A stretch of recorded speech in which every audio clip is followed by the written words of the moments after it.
The routing number on the wall screen has my name beneath it. During our vendor review, my director, who is also my brother, points to the altered bank details as if he's identifying a stain on a tablecloth. She approved the new account herself, Graham tells the client. Shannon Pike sits beside him, with both hands folded over her yellow legal pad. I'm expected to confirm it, absorb the blame, and let everyone move on. Then the vendor's verification call comes straight to my desk. My phone rings 6 feet away while Graham is still explaining my mistake. I cross the accounting bay and answer.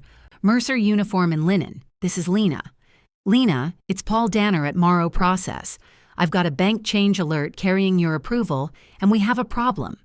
I look at Graham. He stops talking. Paul, I say, I'm putting you on speaker. The client's finance director, Anita Creel, sets down her coffee.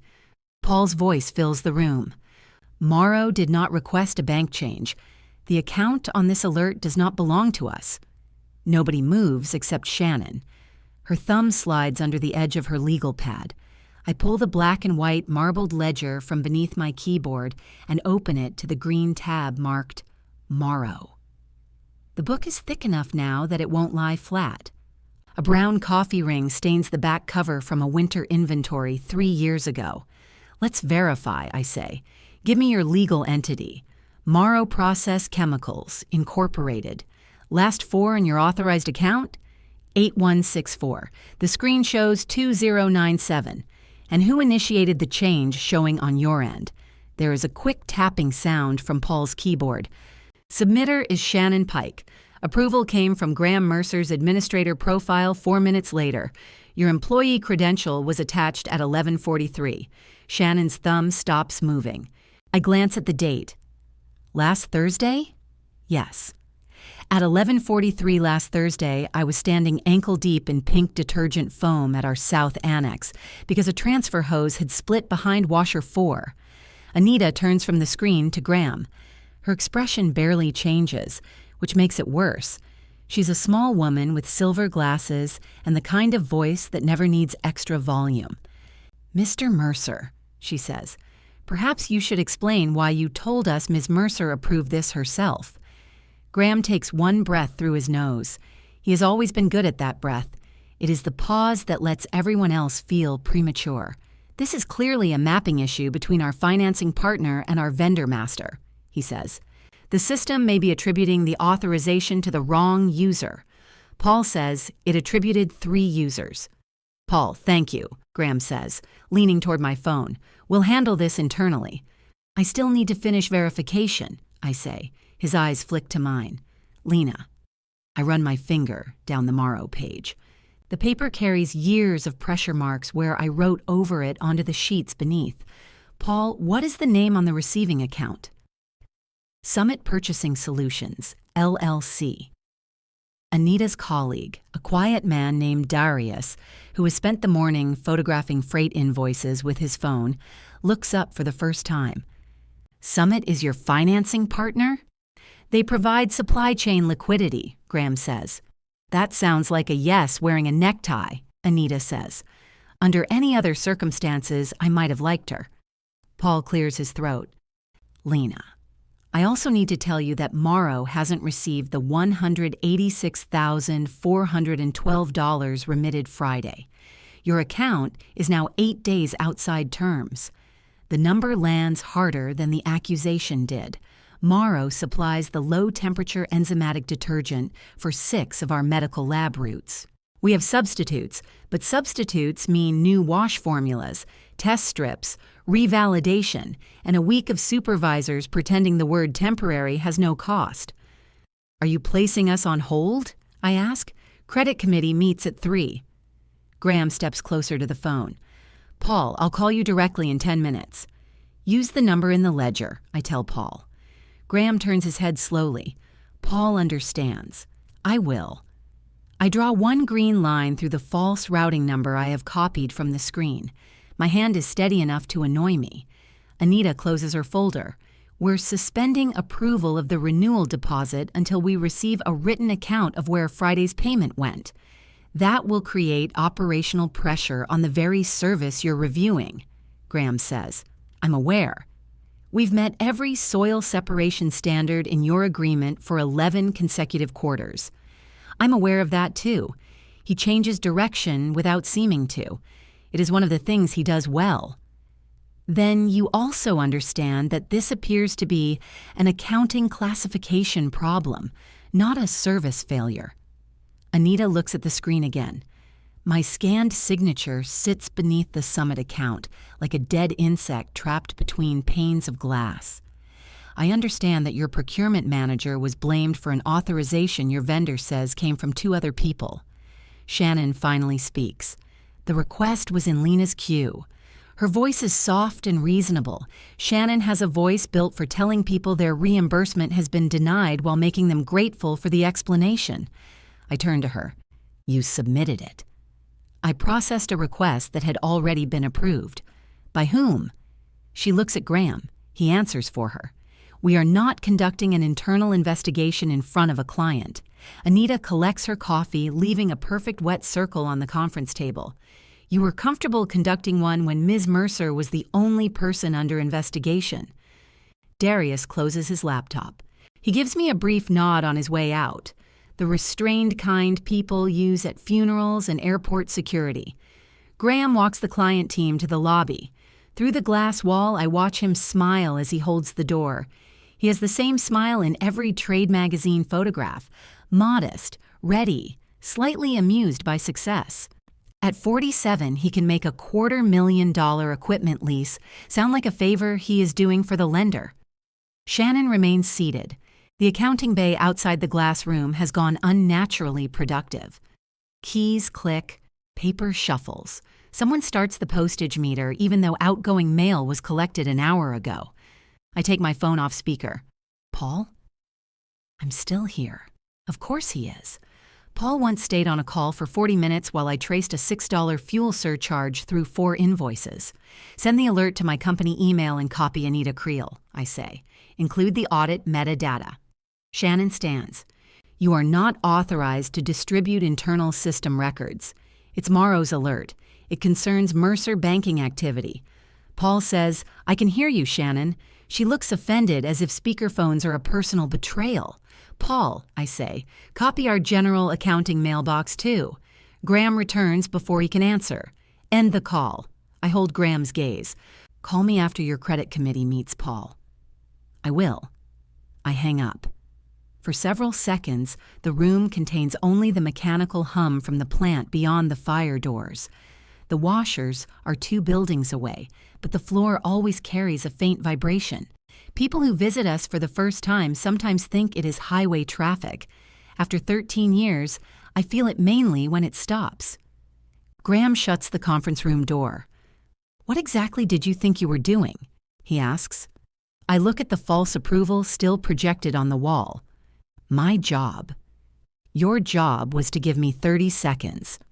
You had 7 minutes before the phone rang. A small sound escapes from one of the cubicles outside. It might be a cough. It might not.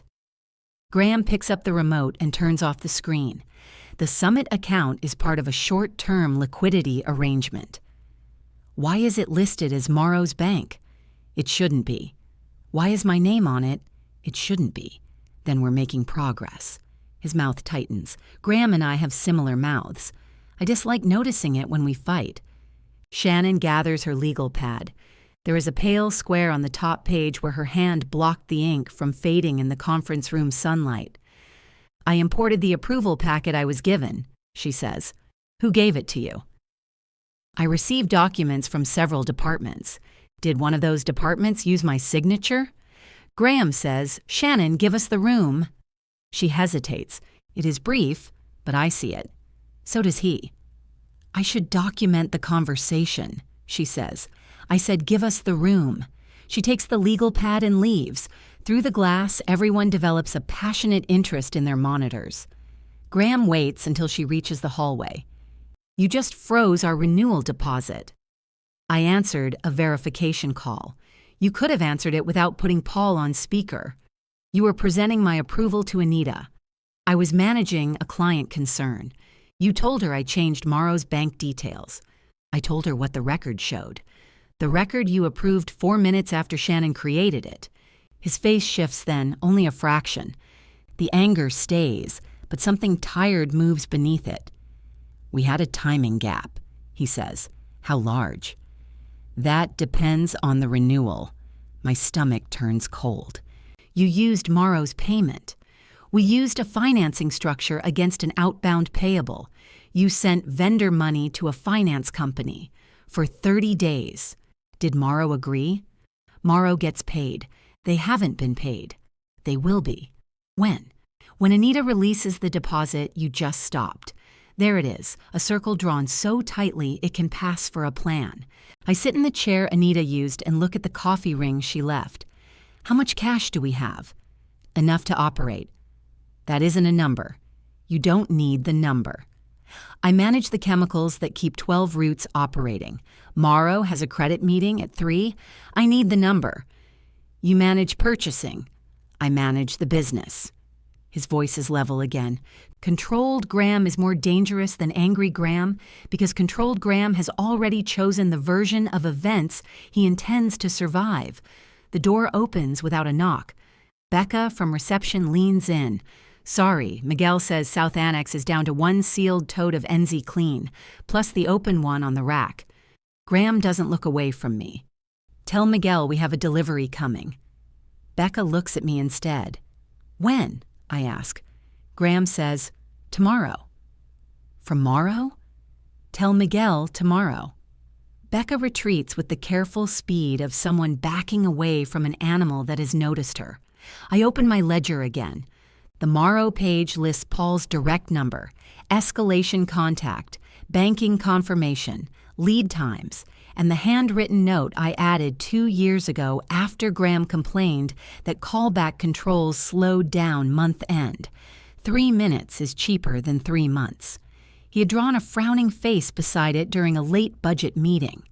The face is still there, round and childish, in his blue ink. I angle the book toward him. "You remember this?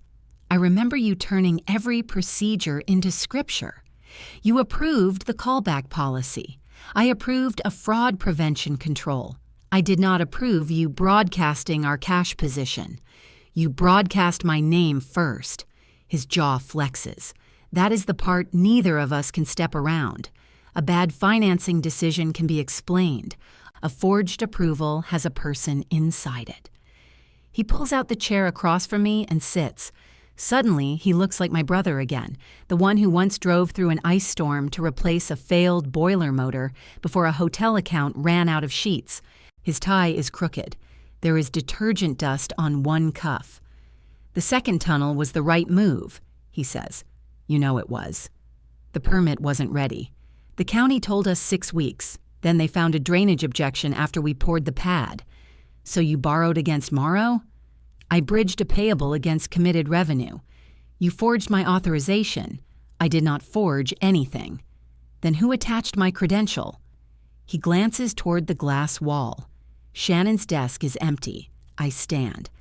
"I'm calling the bank." "No. The payment has to be recalled. You will do nothing until I've spoken with Summit. I'm the named approver on a diverted vendor payment. You're also an officer of this company. I'm procurement manager. You hold 12%, non-voting shares. Still enough to lose plenty if the lender panics. He knows exactly where to press. My shares secure part of the expansion lease. Because Elaine insisted all 3 Mercers demonstrate confidence in the company, Graham called it alignment. Our mother called it family. I reach for my ledger. Graham places his hand on it. The gesture is quiet, almost gentle. "Leave the book," he says. I look at his hand, then at him. "Why?" "It's company property." "You gave it to me for Christmas. The information in it belongs to Mercer." I slide the ledger out from beneath his palm. Then Mercer should be grateful somebody kept it accurate. He rises with me. "Lena, don't make the next hour harder than it already is." My computer chimes behind us. A red banner crosses the login screen. "Access revoked. Contact your administrator." Around the accounting bay, the clicking stops.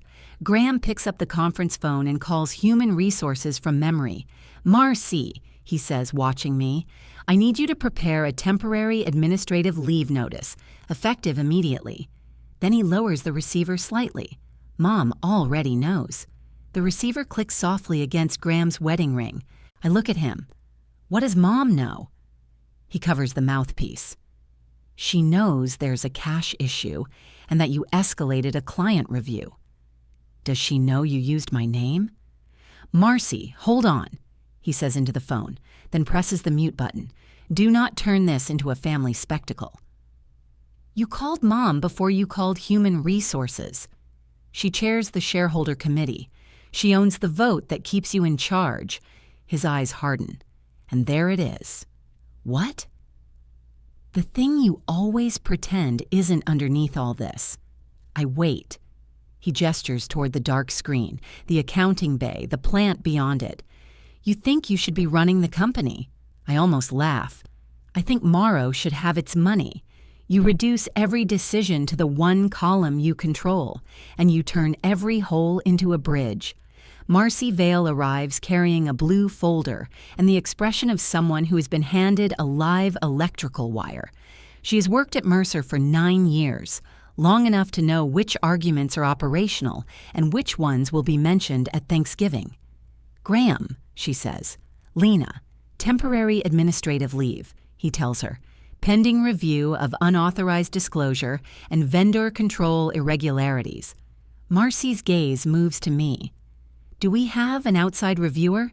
We will determine the appropriate process. That wasn't my question. His mouth flattens. Marcy is careful, but she has never been pliable. Graham likes to call her thorough when she agrees with him and legalistic when she doesn't. Prepare the notice, he says. I can prepare a neutral hold notice. I'm not listing findings before there's an investigation. Fine. She sits at the conference table, opens the folder, and removes a standard checklist. Lena, until the review is completed, you'll need to surrender your badge, laptop, purchasing card, keys, and any records containing vendor banking information. Graham looks at my ledger. I hold it against my ribs. Marcy sees the movement. What's that? My verification book. Company records? Vendor contacts and callback notes. Graham gave me the notebook as a gift. He gives her a humorless smile. I bought everyone office supplies that Christmas. You gave Becca a candle. It was a very nice candle. Becca says faintly from the other side of the glass. Marcy closes her eyes for half a second. The information is company information, she says. The physical book can be secured pending review. I'll put it in the HR evidence cabinet and both of you can sign across the seal. Graham says that's unnecessary. It became necessary when you both claimed it. I set the ledger on the table. Marcy slides it into a large brown envelope without turning a page. She folds the metal clasp, runs red tamper tape across the flap, then writes the date and time over the seam. I sign the left side. Graham presses so hard on the right that his pen tears the tape. Marcy covers the tear with a second strip and makes him sign again. It is a tiny thing, but I take it with me. At my desk, my screen still shows the red access banner. I remove my personal mug, reading glasses, spare shoes, and the cardigan that has lived on the back of my chair since the air conditioning was replaced by something designed for hanging meat. My green pen goes into the mug. I leave the framed service award.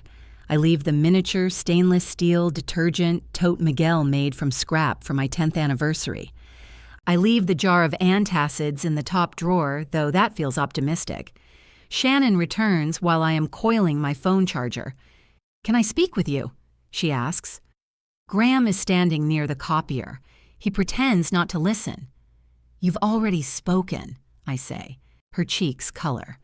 "The packet entered your approval queue. You submitted the change."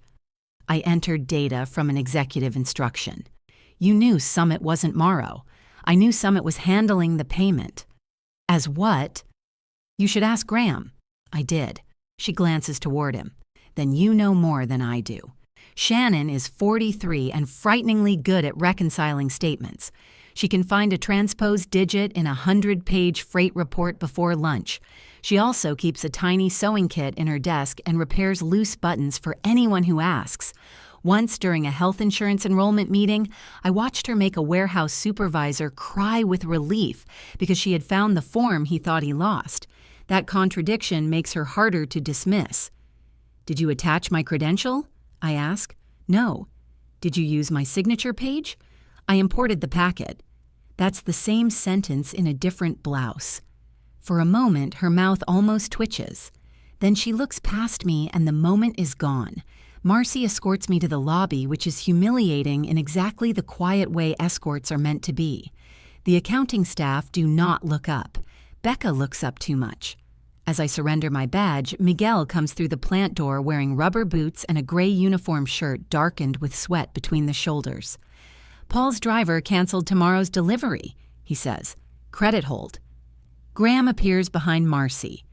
"I'm sourcing a substitute." Miguel looks at him. "For medical? We can revalidate." "With what time?" "Use Formula 27 and begin test loads." Miguel turns to me by habit. 27's too alkaline for the poly cotton coats after 10 cycles. Graham says, "Lena is on leave." Miguel's face goes still. "For what?" "Vendor review." "That's not a reason." "Start the test loads." Miguel wipes one palm on his trousers. A pale line of dried detergent runs across his wrist like chalk. "Sure." The word carries no agreement at all. Outside, the afternoon heat hits me with both hands. My car has been sitting in full sun, and the steering wheel burns my palms through the windshield shade. I put my box on the passenger seat and wait for the air to cool. Through the lobby glass, I can see Graham talking to Miguel. Graham leans in, persuasive. Miguel crosses his arms. Marcy stands behind them, holding the blue folder. My phone buzzes in the cup holder. A text from Mom. "Come by at 6. We need to keep our heads. Not tell me what happened. Not are you all right?" Our heads. I drive home first and put the box on my kitchen table. My house is 10 minutes from the plant, a narrow brick place where every room catches the freight train horn after midnight. I bought it because Graham said living close to work was either admirable or evidence of a personality disorder. The cardigan smells faintly of starch and industrial soap. I hang it over a chair, then take it down and put it in the washer. Halfway through the cycles, I realize I use Maro detergent from a sample bottle I brought home after a trial. I sit on the laundry room floor and laugh until it starts sounding wrong. Mom lives in a condominium with cream carpet and strict opinions about coasters. When I arrive, she has already placed 3 sheets of paper beside a plate of chicken salad. "Eat first," she says. "I'm not hungry." "You say that, then you get sharp." "I'm already sharp." "Yes." She sits across from me. I noticed. Lena Mercer is 71, silver-haired and still capable of spotting a crooked hem from across a ballroom. She handled client service at Mercer before Graham and I joined the business. People remember her handwritten apology notes and forget that the refunds came from someone else's budget. I pick up the first sheet. It is a statement with my name at the bottom. The language says I was aware that Summit would facilitate payment tomorrow, that I believed the banking record had been updated through ordinary procedure, and that I discussed incomplete information during the client review. None of this is true. It doesn't say you changed the account. It says I approved the arrangement. It says you were aware. I wasn't. Mom smooths the edge of her napkin. Graham says he discussed the liquidity plan at the May management dinner. He said we might use receivables financing for the equipment lease. He did not say he was sending Morrow's payment to Summit. You were at the table. So was the waiter. Should he sign too?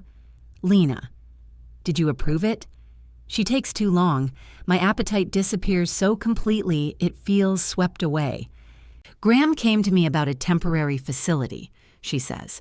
I agreed that a bridge could be sensible if the laboratory renewal was committed. Did he tell you whose name would be used? No. Did he tell you Morrow hadn't consented? No. Did he tell you the money was already gone? He told me the transaction had settled. That's a polished way to say gone. She pushes the statement toward me. The company can survive a short cash squeeze. It cannot survive the client treating this as internal fraud. Then Graham shouldn't have put a false approval on the wall. He was trying to contain the issue. He was containing it inside me. Mom's fingers remain on the paper. I see then that she understands. She simply has another priority. Your brother made a reckless decision, she says. He was also trying to protect the expansion that will keep Mercer competitive for the next 15 years. What was I protecting? Procedure. My name. Her eyes lift to mine. Names recover. The sentence is so clean that I wonder how long she's been carrying it. Would his? I ask. She leans back. This is not about choosing between you. He used my credentials. You brought me a statement to make it easier. I brought you language that shares responsibility without placing the full burden on anyone. That's what choosing him looks like when you type it. She stands and carries the untouched chicken salad to the kitchen. The refrigerator opens, closes. A fork hits the sink. When she returns, her face is composed. Your shares guarantee part of that equipment note, she says. If the lender calls the covenant, you will lose far more than your position. So will Graham. Graham has other collateral. Of course he does. His house, his investment account, the warehouse parcel he bought before the neighborhood was rezoned.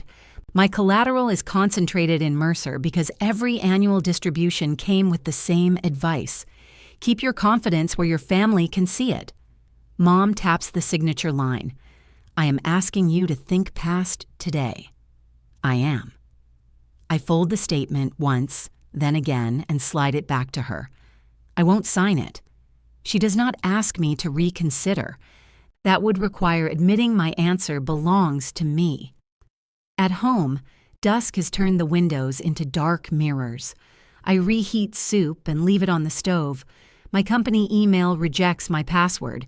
The vendor portal rejects it too. Even the benefits site sends me back to a red login page. At 8:40, someone knocks. Miguel stands on my porch, holding a plastic grocery bag. If that's Enzy clean, we're both getting arrested, I say. It's takeout. My wife thinks trouble means people forget dinner. He hands me 2 foil containers, then takes out his phone. I'm not giving you company files, he says. I'm showing you something you already saw. On the screen is a photograph from last Thursday. Pink foam spreads across the South Annex floor. I am in yellow boots beside the broken transfer hose, pointing toward the shutoff valve. The timestamp reads 11:37 a.m. He swipes to the next image. I am holding the damaged coupling beside washer 4 at 11:46. My credential was attached to the bank change at 11:43, I say. I heard. Everyone heard? Accounting has glass walls. He pockets the phone. There's also a receiving report. You signed the leak response sheet at 11:52. Paper? Carbon form. White copy went to maintenance. Yellow is in my shift binder. The first solid relief I have felt all day is so small it hurts. Miguel, don't remove it. I know. Don't photograph anything else. Don't email me. I know that too. He turns to leave, then looks back. Graham ordered us to start Formula 27. I ran 2 test loads and stopped. The coat seams puckered. Log the result. I did. Put the yellow copy where it always goes. That's the plan. After he leaves, I stand in the doorway with the warm takeout containers in my hands. Across the tracks, a freight train begins its slow approach, horn carrying through the heavy air. My phone lights up with an unknown number. The message contains a photograph of a document on the accounting copier. My signature sits at the bottom, flat and black, above the timestamp from last Thursday. Below the photograph are 7 words. He told me to rebuild the packet. A second message appears before I can answer. This is Shannon. Don't call me yet. I stare at Shannon's message until the screen dims. Then I type, preserve the original. Give it to Marcy. 3 dots appear, vanish, then appear again. You don't understand what he has on me.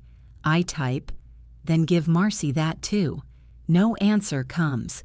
Miguel's takeout sits unopened on the counter. I put the containers in the refrigerator, wash my hands, then take them out again because his wife is right. Trouble makes you forget dinner, and forgetting dinner turns every decision into a prophecy. The next morning, a courier delivers my leave notice by 10. Marcy's neutral language survived mostly. I am suspended with pay pending review of vendor control procedures and statements made during a client meeting. A separate page instructs me to preserve all relevant communications. Graham has added a handwritten note beneath his signature. Please don't make this worse. I photograph the note, place the papers in a kitchen drawer, and go for a walk because every room in my house has become an office I'm locked out of. When I return, Marcy's car is at the curb. She waits until we are inside before speaking. I'm here in my personal capacity. That sounds uncomfortable. It is. She sets a paper cup on my table. I brought coffee so we can pretend this is social. You don't like me socially. I like you fine. You correct restaurant checks. Only when they're wrong. See? I pour her coffee into a mug. Paper cups make her nervous. She pinches them until the lids pop loose. Shannon contacted me, she says. What did she give you? A revised approval packet. She said she found it in your electronic queue. Found it when? After your access was revoked. I wait. Marcy rubs the bridge of her nose. The document history shows it was assembled yesterday afternoon. Does it show who assembled it? She says the system rebuilt the file from archived components. Systems have become very ambitious. I told her that. Did she mention texting me? No. I take out my phone but don't hand it over. She sent me a photograph and said Graham told her to rebuild the packet. Marcy's eyes close briefly. Send me the original messages. Don't crop them. I told her to preserve the documents and bring them to you. That was the correct thing to do. You sound disappointed. I was hoping for one morning when everyone did the incorrect thing in a less organized way. She drinks from the mug. Graham wants the company's regular accounting firm to review the payment. The firm whose lead partner plays golf with him? Craig plays golf with anyone who owns clubs. Graham owns the course record. I recommended someone outside the existing engagement team. And? Elaine said she'd consider it. Mom's name changes the air between us. Marcy glances toward the kitchen drawer where I put the leave notice. Graham also asked me to release the verification ledger to accounting. Did you? No, he said they need vendor contacts. I told him they have a vendor master. They altered the vendor master. That was my thought. Is the seal intact? It was at 8:15. I nod. Marcy studies me over the rim of the mug. Lena, I need to ask this plainly. Did Graham discuss routing vendor payments through Summit before last Thursday? He discussed receivables financing at a management dinner in May. No vendor was named. No amount was named. He never asked permission to use my approval authority. Would you say that under oath? I'd say it before breakfast. That isn't the same. Yes. She puts the mug down. The bank's commercial fraud unit contacted the company this morning. Morrow's alert triggered a receiving account review. Did Summit still have the money? Most of it. Most? $22,000 was applied to fees and a previous balance. The financing arrangement was already eating itself. Did Graham know? I don't know. He knew. Knowing and proving continue to be different activities. She stands, collects her purse, then leaves the coffee mug in my sink. At noon, a certified letter arrives from the equipment lender. Since my shares secure part of the note, I receive my own copy. The bank wants information about a potential control breach and reserves its rights under the collateral agreement.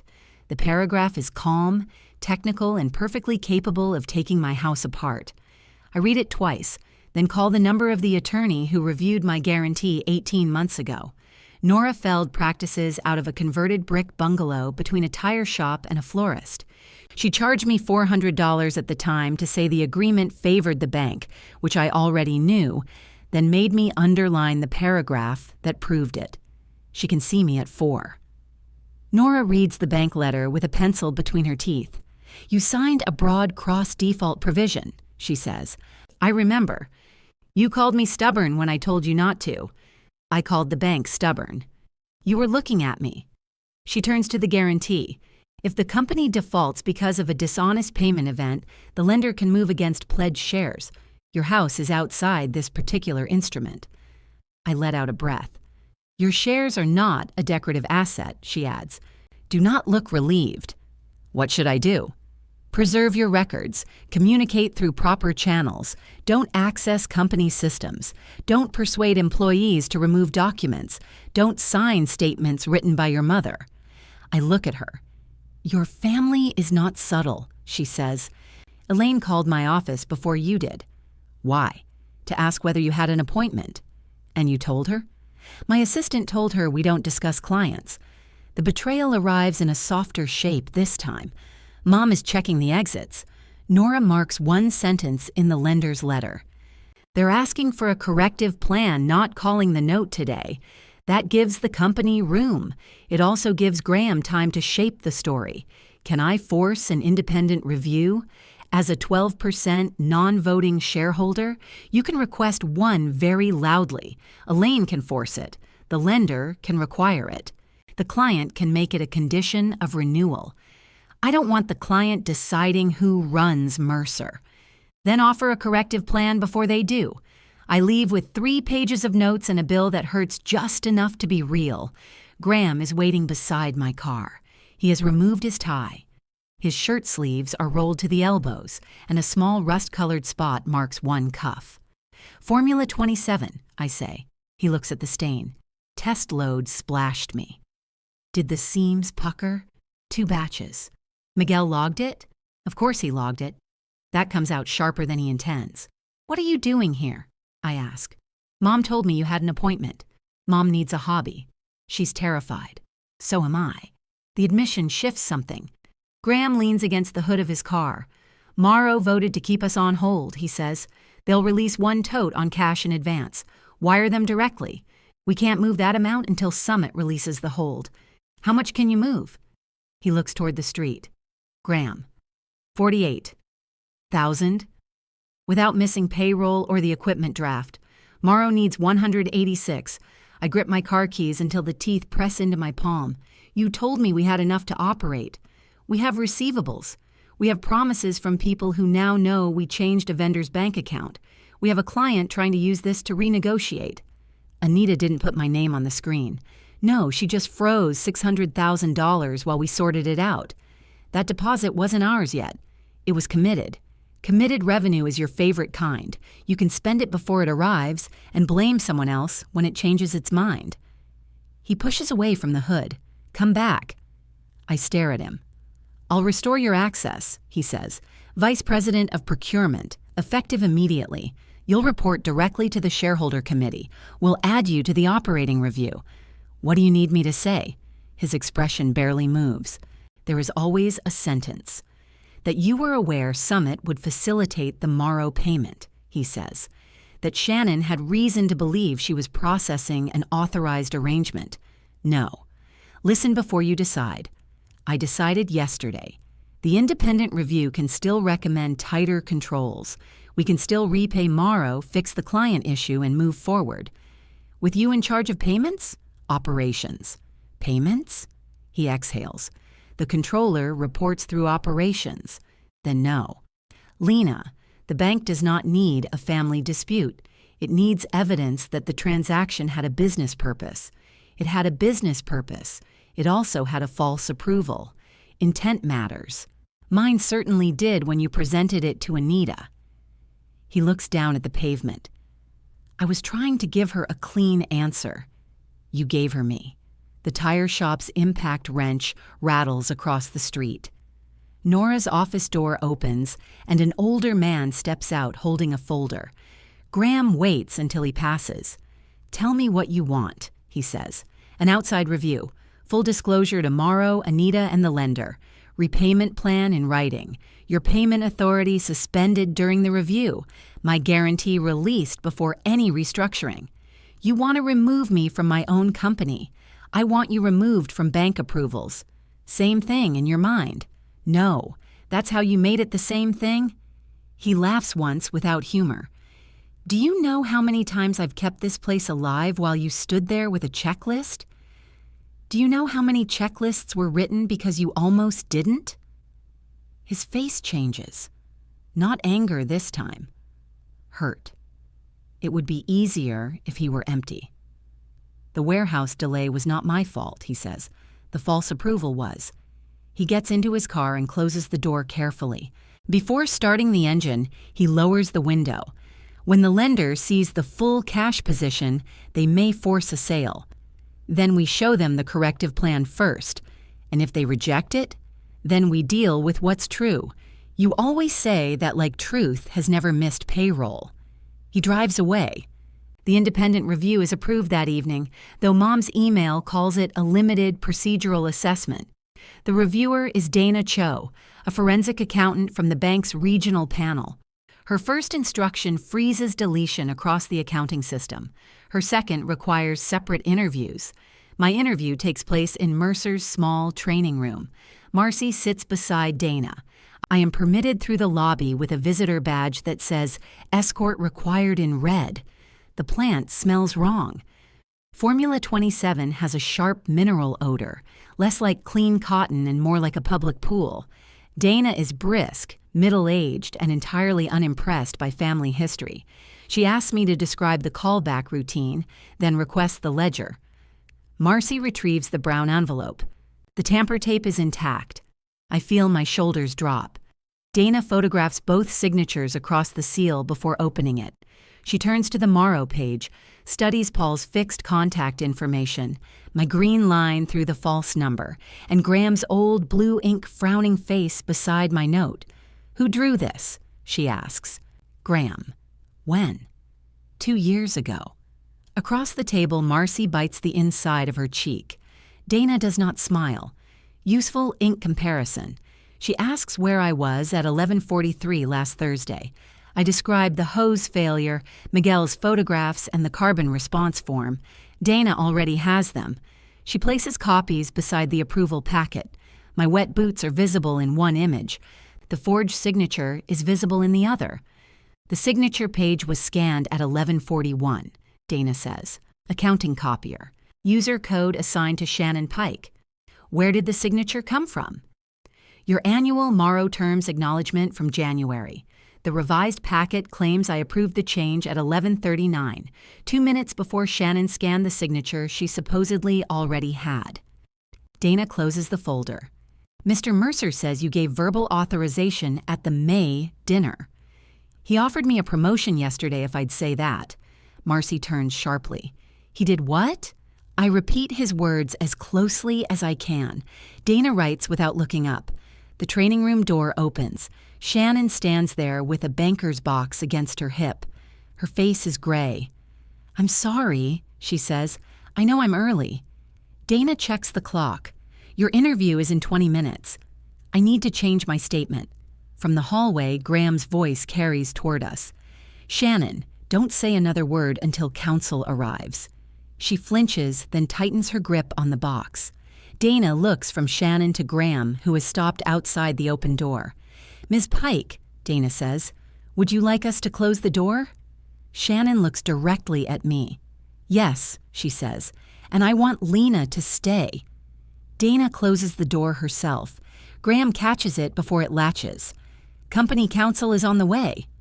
"Ms. Pike may wait for counsel," Dana says. "She may also speak voluntarily. The company's attorney will represent the company, not necessarily her."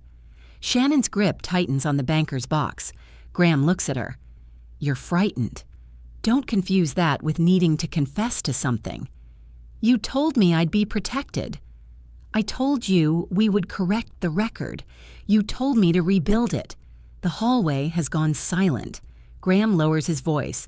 "Wait for counsel." Shannon steps into the room. Dana shuts the door between them. "I'm going to record this interview," Dana says. "Lena can remain as an observer if you want her here, but she will not answer for you or ask questions. Do you understand?" "Yes."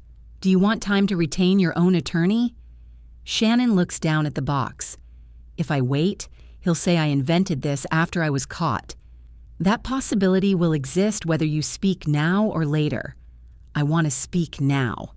Dana starts the recorder. Shannon sits across from me, leaving the banker's box on her lap like armor. Tell me how Summit was added, Dana says. Graham asked me to create it as an alternate payee under Morrow's vendor record. When? The Tuesday before the payment. What reason did he give? He said Summit was advancing operating cash against the lab renewal and needed the Morrow payable as part of the collateral pool. Did Morrow authorize that? I asked him. He said it was a Mercer financing decision and Morrow would receive its money from Summit. Why wasn't Summit established as a separate finance vendor? Shannon swallows. New vendor setup would have gone through Lena. And Lena would have stopped it. The words sit between us. Dana asks, why would she have stopped it? Because the account name didn't match Morrow's tax record, because we had no agreement from Morrow, because Summit's instructions arrived from Graham, not the vendor contact. Each answer sounds like something Shannon knew before she touched the keyboard. Why did you proceed? He said Elaine approved the bridge. He said the lab deposit was certain. He said the company would miss the equipment draft without it. Were you offered anything? Her eyes meet mine, then move away. Graham said the controller position would open after the expansion stabilized. There it is, small enough to understand, large enough to ruin judgment. Dana taps the revised packet. How was Lena's approval credential added?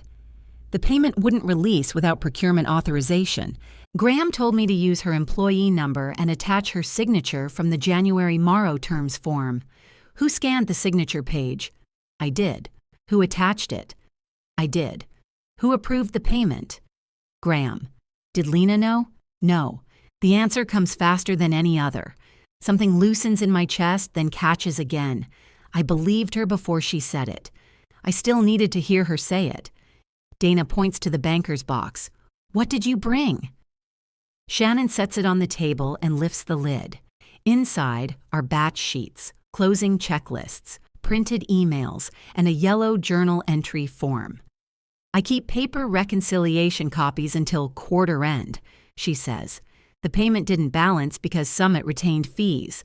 Graham told me to code the difference as a vendor discount. $22,000?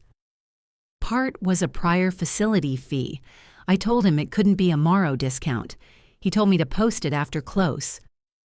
Who processed the journal? Tessa Bowen entered it. She refused to post without a signed exception. Shannon removes the yellow form. Graham's initials are in the approval box. Tessa is one of our root accountants, a serious woman who keeps cinnamon candies in a drawer labeled rubber bands because she doesn't trust the sales department. She followed an annoying rule on a late Thursday afternoon, and now Graham's handwriting connects the missing money to the ledger.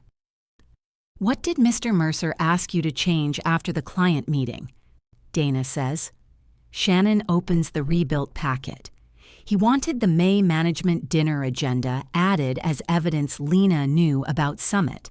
Then he wanted the electronic cover sheet to show the packet had entered her queue before I processed it. Could you make the system show that? I could rebuild the packet with archived components. I couldn't change the original audit log. Did he know that?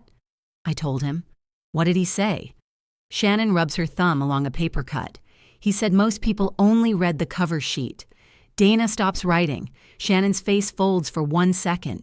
She regains it quickly, but I see the effort. I knew the account wasn't Morrow's, she says. I told myself it was financing because Graham called it financing. Then the vendor called, and he said the submitter would take the first hit unless the packet showed Lena's authorization. My name was already there. So you rebuilt it? Yes. Why did you text Lena? Because he had started referring to it as my payment change. The room remains quiet except for the recorder's faint electronic hum. Shannon looks at me. I thought you'd refuse it if you saw it. That was part of why I let him use your name. That doesn't help, I say. I know. You counted on my integrity after bypassing it. I know. Dana pauses the recorder. Lena, I'm done. She resumes. The review expands before lunch.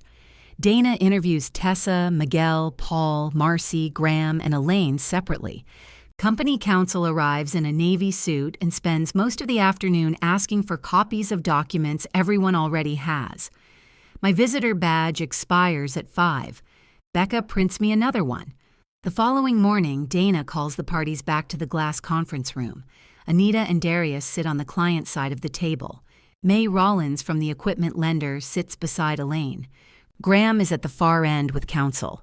Shannon has her own attorney now, a tired-looking woman who carries a canvas tote instead of a briefcase. The marbled ledger lies open in front of Dana. My old desk is visible through the glass. Someone has cleaned it. The miniature detergent tote is gone, and the cardigan no longer hangs from my chair. The emptiness feels more personal than the escort did. Dana explains that Morrow will place a verification call through the established vendor procedure. She wants to document where the call routes and what information is exchanged. At 10 precisely, my desk phone rings. Everyone looks toward it. Becca answers at reception, follows the routing instructions, then transfers the call back to my extension. The phone rings again on the empty desk. Dana nods to me. I walk out of the conference room and answer. Mercer Uniform and Linen, this is Lena. Lena, Paul Danner. His familiar voice makes my throat tighten. I press the speaker key and carry the cordless handset into the conference room. Paul, I have Mercer's reviewer, our lender, and the affected client present. Do I have your permission to place you on speaker and document the verification? You do. I sit with the ledger open. Please state Morrow's legal entity. Morrow Process Chemicals, Incorporated. Authorized account ending 8164. Did Morrow request that Mercer change its remittance account to one ending in 2097? No. Did Morrow authorize Summit Purchasing Solutions to receive payment on its behalf? No. Did Morrow receive the $186,412 remitted by Mercer? No. Who received your first alert about the change?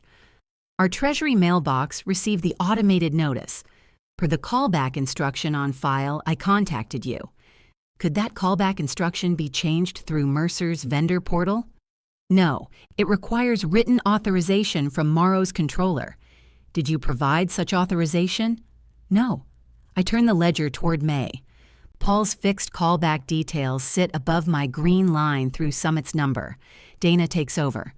Mr. Danner, what users appeared on the change alert? Shannon Pike submitted the account. Graham Mercer's administrator profile approved it. Lena Mercer's employee credential was attached afterward. Graham's counsel says the sequence alone does not establish Mr.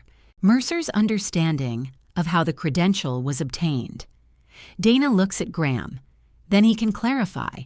Graham sits with his hands flat on the table. His wedding ring makes a small click when he lifts one finger and sets it down. I approved the Summit arrangement, he says. I understood that procurement authorization had been secured. Shannon's attorney removes the yellow journal form from her canvas tote. Dana asks, from whom? Shannon was responsible for assembling the packet. Who instructed her to use Lena's January signature? Graham glances at Shannon. She does not lower her eyes this time. I told her to make sure the payment cleared, he says. That wasn't the question, Anita says. Company counsel touches Graham's sleeve. Graham pulls his arm away. Elaine speaks from beside May. Did Lena know? Graham looks at our mother.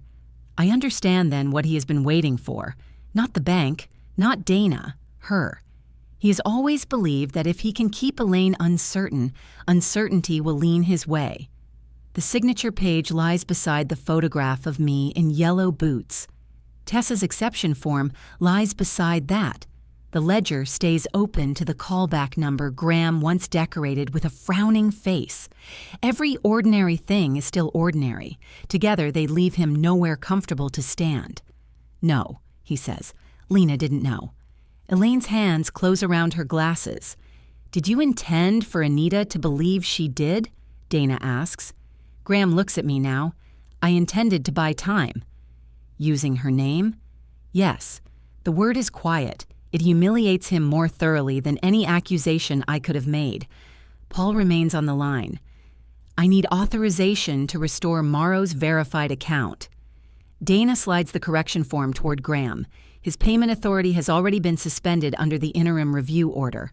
May places a second form in front of Elaine as shareholder chair. Elaine signs. I record the confirmation in green ink, date it, and draw one clean line beneath Paul's callback number. The work after that is less satisfying and more important.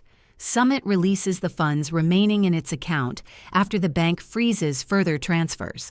Mercer wires them directly tomorrow.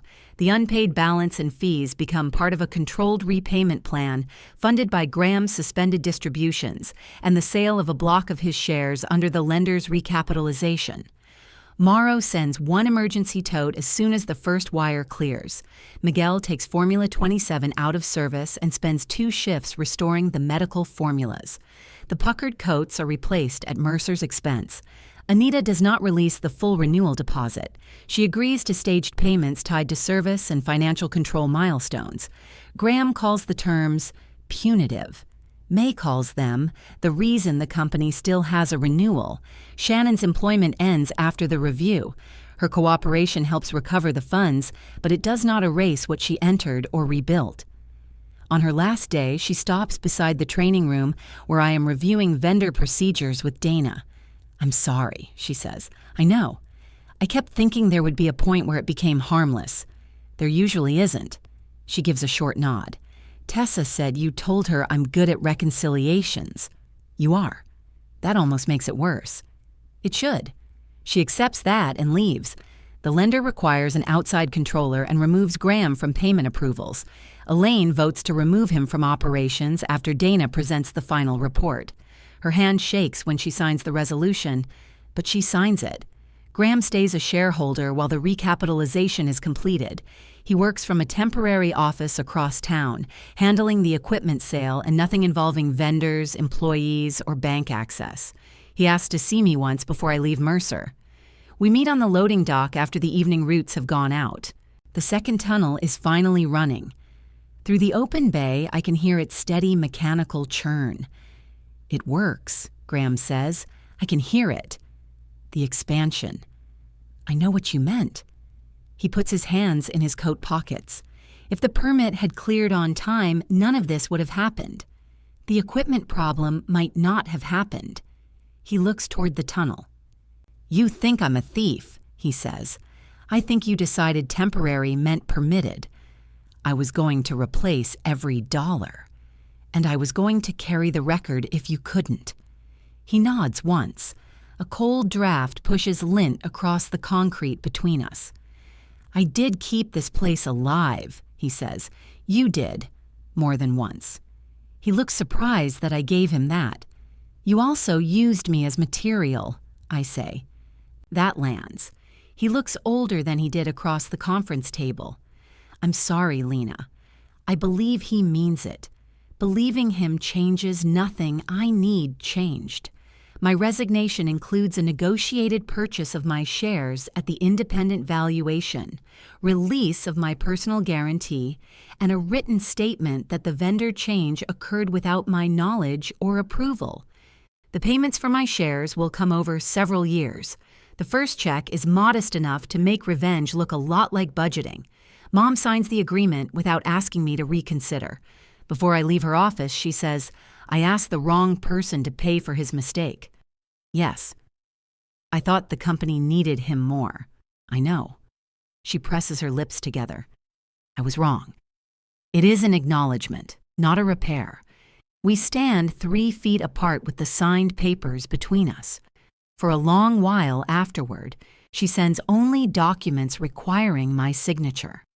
I answer only the ones that do. Mercer keeps the original verification ledger as part of its control record. Marcy returns my green pen, the service award, and the miniature stainless steel tote Miguel made. I put the award in a drawer. The tote goes on my new desk. The former embroidery shop across town has uneven floors, 1 good window, and enough room for 2 desks if I ever need another. My first client is a restaurant uniform supplier whose owner keeps vendor passwords on index cards and believes 2-factor authentication is an accounting degree. "How do you keep all the bank changes straight?" she asks. I open a fresh black and white marbled ledger. On the first page, I write the vendor's legal name, authorized account ending, and fixed callback number in green ink. Then I draw one clean line beneath it.